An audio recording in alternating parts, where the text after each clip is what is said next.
I wanted them to try it without Yeah. that bias of knowing what was in it. Yeah. And they really liked it, and they Yeah. ended up picking that as their signature drink, which is great.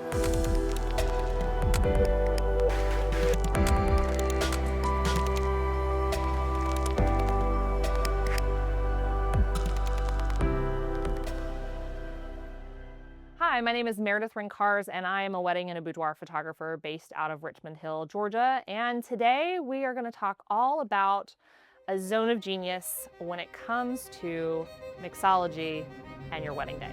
So let's get started.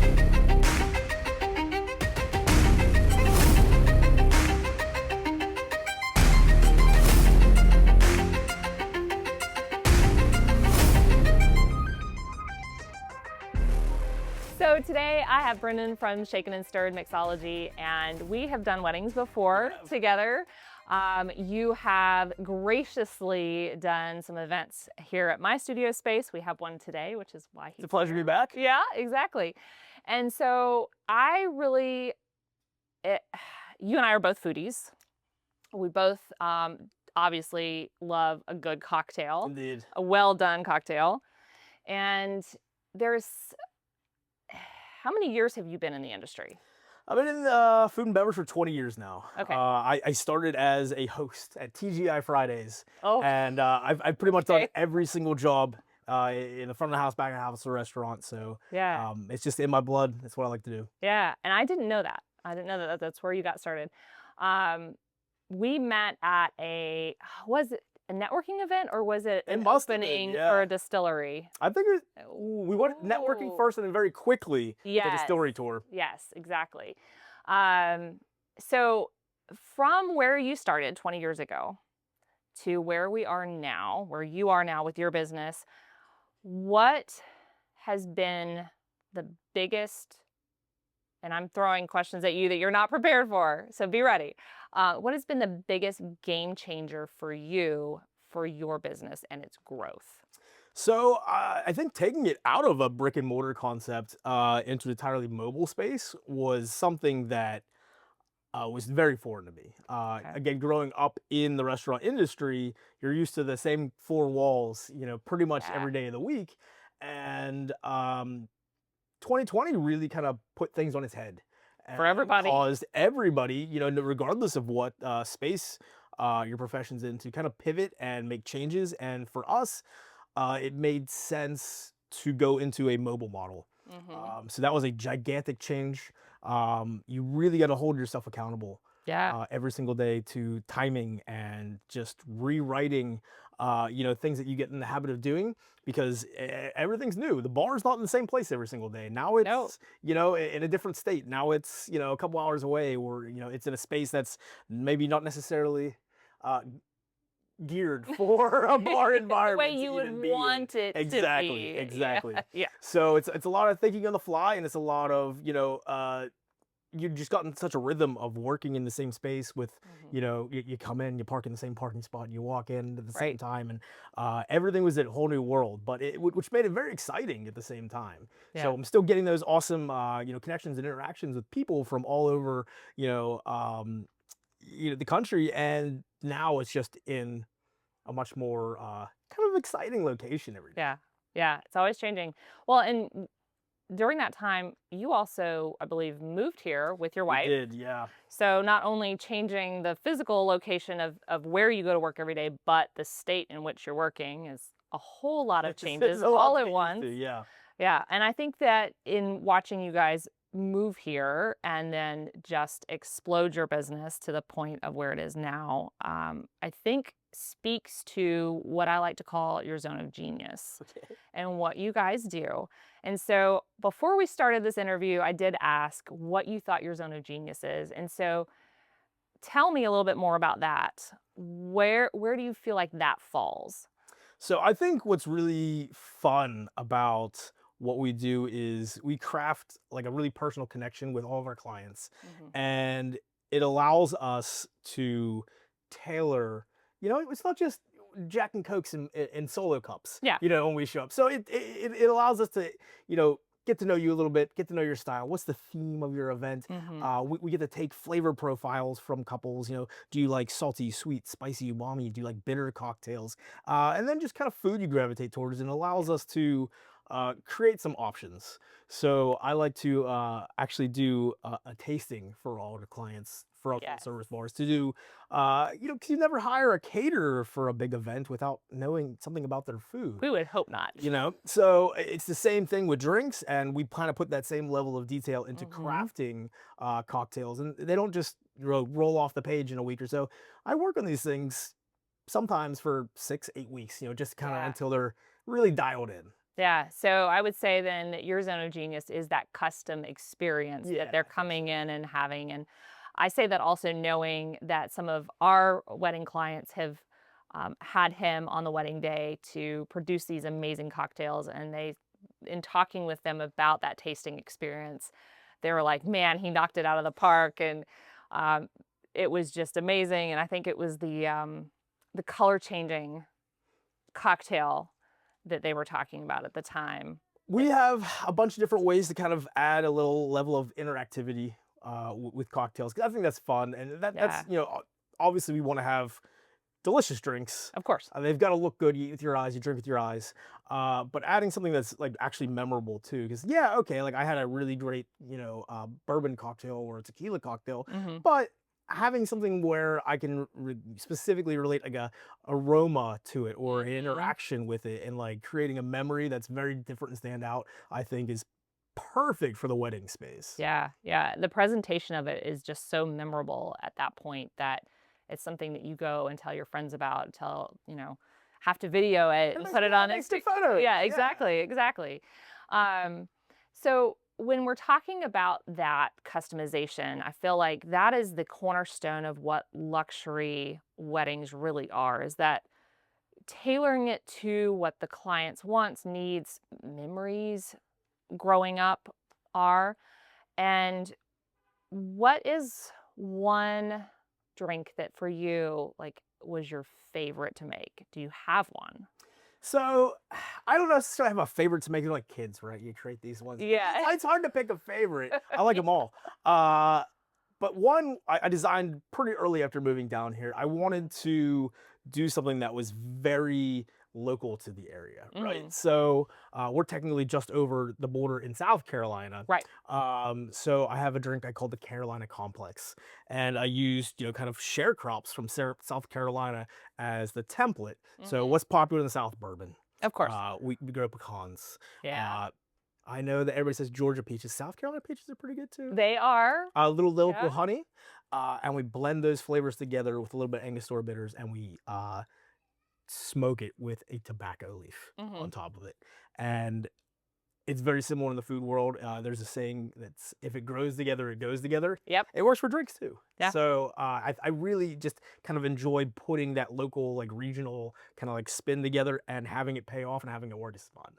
Yeah. And you can do that with, any sort of area. So if you're thinking of like, I want to make a shochu cocktail, what grows in Korea? What do they eat? What do they, Mhm. serve with that? And usually it's a fun template to kind of work backwards from that and to create a drink.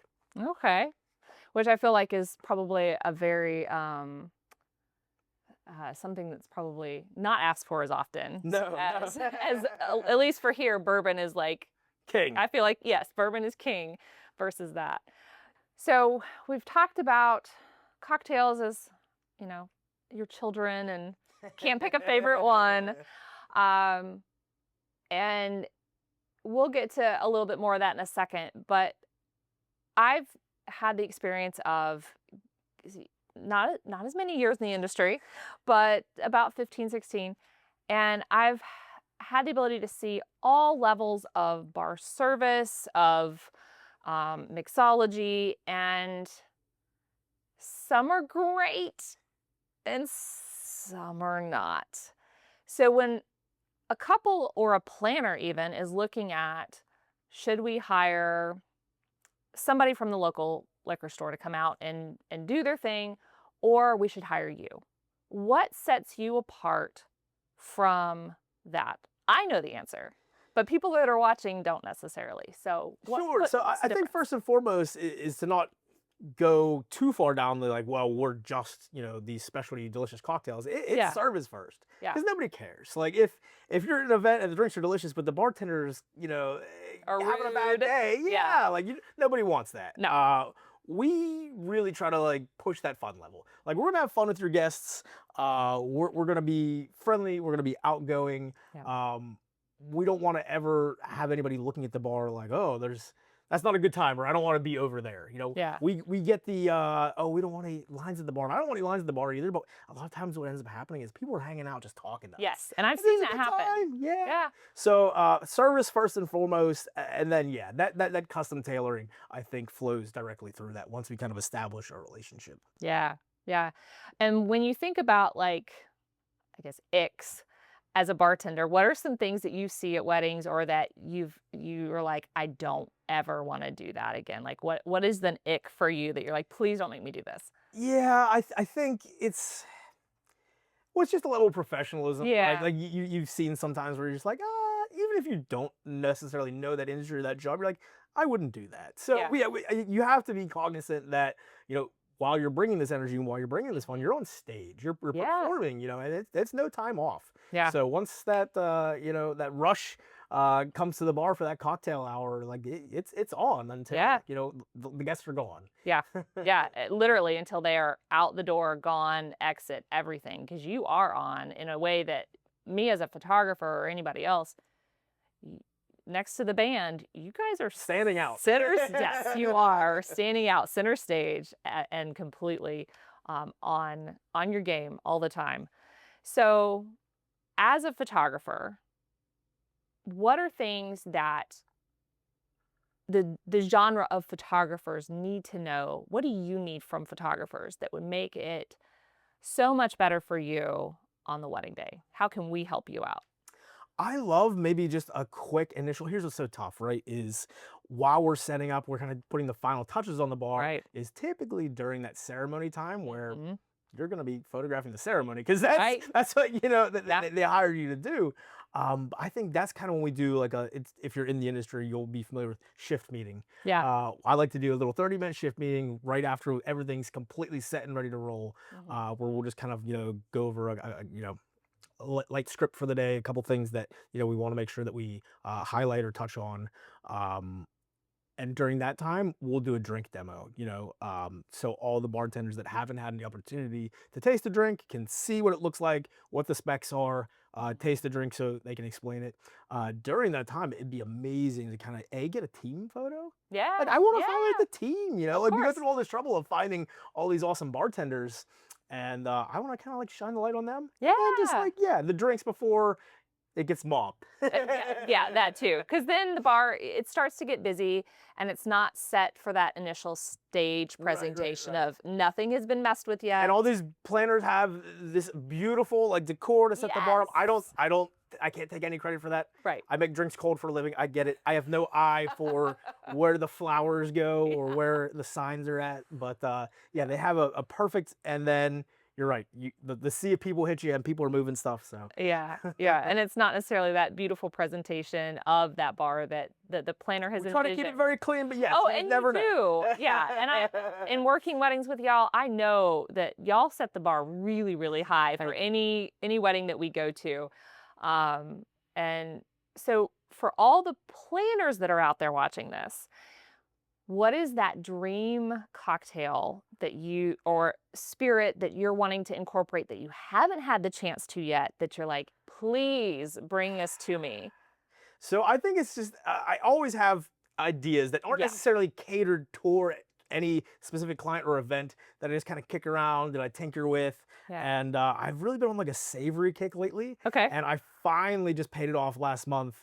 And they give me just a rough guideline, a sketch outline of what they would like some of the cocktails to kind of feel like.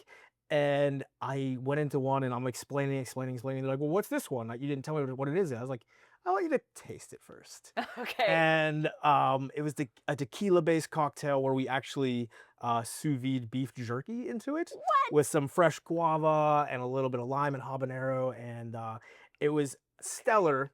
And I just wanted to. I wanted them to try it without Yeah. that bias of knowing what was in it. Yeah. And they really liked it, and they Yeah. ended up picking that as their signature drink, which is great because Awesome. I think you just never get that element. You know, there's always the Yeah. fruity, the light, the airy, the course. sweet.